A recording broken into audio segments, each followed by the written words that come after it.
সকালের কাজবাজ সবকিছু সেরে এখানে বসলাম সবার সঙ্গে।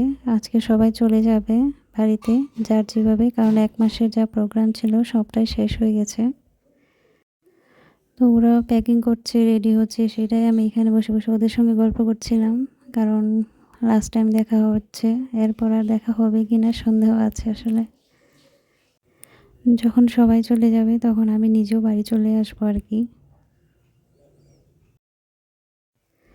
তো ওদেরকেও আমি বলছিলাম আর কি, আমাদের এখান থেকে ফ্লাইটে করে খাবার দাবার নিয়ে যেতে দেয় না, কোনো কিছু ফল টল থাকলেও নিয়ে যেতে দেয় না, সেটার জন্য অন্য ব্যাগে রাখা হয়।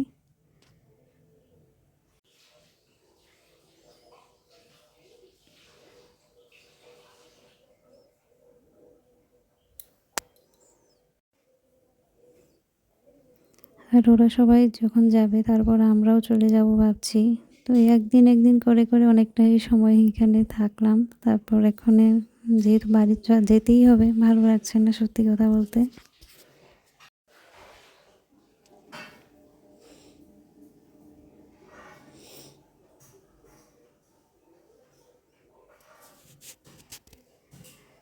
সবাই বাই বলে চলে যাচ্ছে।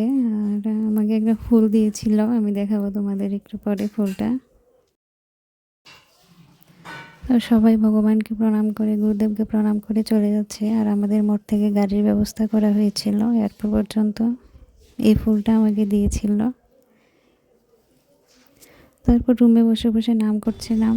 তারপর কাপড়গুলো নিতে এলাম, শুকিয়ে গেছে সবটা, অল্প একটু সময়ের মধ্যেই শুকিয়ে যায়।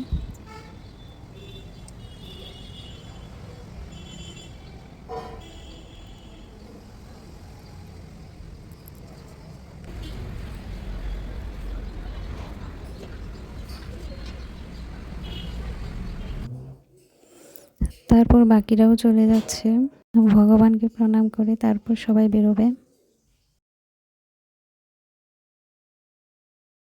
সিনিয়র বৈষ্ণবদের প্রণাম করা হচ্ছে, তারপর আবার সেই এয়ারপোর্টের উদ্দেশ্যে।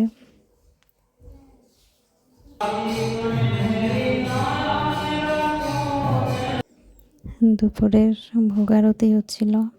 দুপুরে ভোগ আরতির পর আমি প্রসাদ পাইনি, একটু পর প্রসাদ পাবো। তো ভাবছিলাম কিছু একটা পকোড়া বানানো হলে ভালো হবে। তো আমি পকোড়ার জন্য সবজি বানাচ্ছি এখানে, আমার একার জন্য না, সবার জন্যই। বেগুনের পকোড়া তৈরি করা হচ্ছে।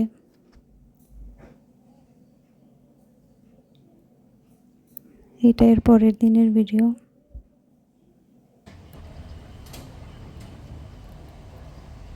এর আগের দিন আমাকে কেউ যেতে দেয়নি, বললো যে পূর্ণিমাতে যাওয়াটা উচিত হবে না।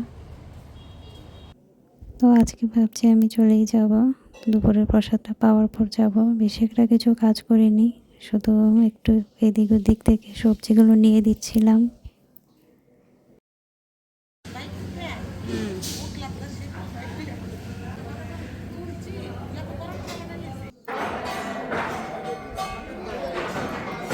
তারপর সেদিনও দুপুরবেলা অন্যরা বাকিরা যারা ছিল তারাও চলে যাচ্ছে।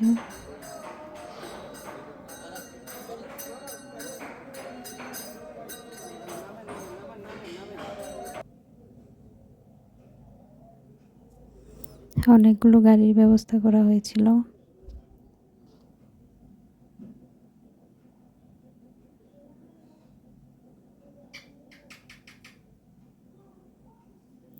আর আমরা ভাবছি যে প্রসাদ পাওয়ার জন্য আরও অনেকটা টাইম বাকি, তাই জলপাই মাখা খাবো। ওই চেয়ার নয়, ওই চেয়ার নিও না দুটো। অনেক জায়গাতে বলি ফলটা পাওয়াই যায় না, অনেক ভক্তরা বললো, কিন্তু আমাদের এখানে তো খুব পাওয়া যায়।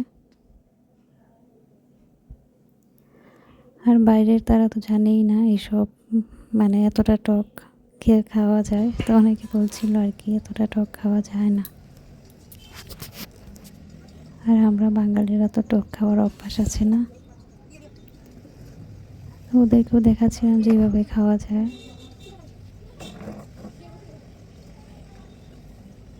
তো আমরা তিনজন এখানে বসবো চেয়ারে।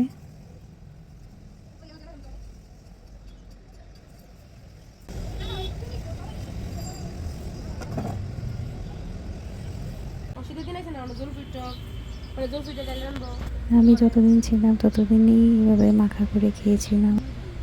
তারপর বাড়ি ফিরে আসবো, ব্যাগ প্যাক করে নিয়েছি।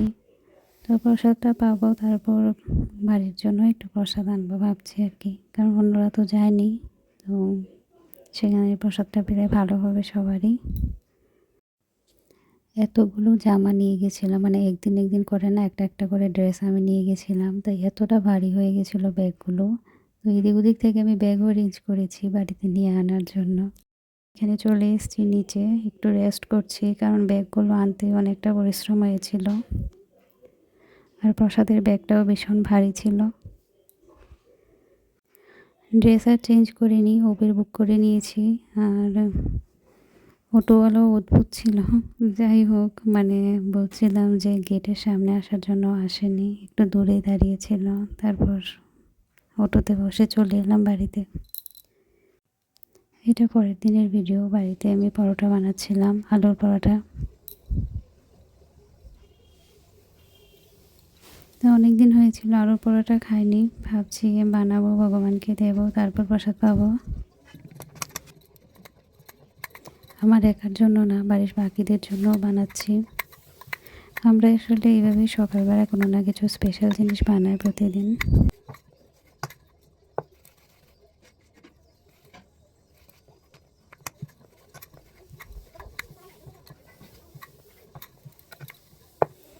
কম তেল দিয়েই বানাবো, আমি তেল বেশি একটা দিই না।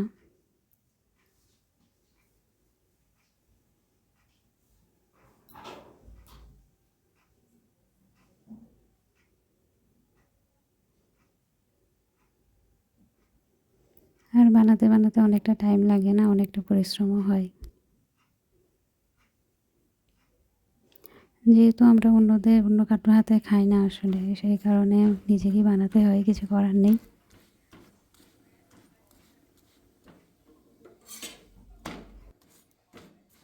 ভগবানকে দিয়ে আমি আমার জন্য নিয়ে নিয়েছি। আজকের জন্য এতটুকুই। থ্যাংক ইউ দেখার জন্য। রাধে রাধে, বাই।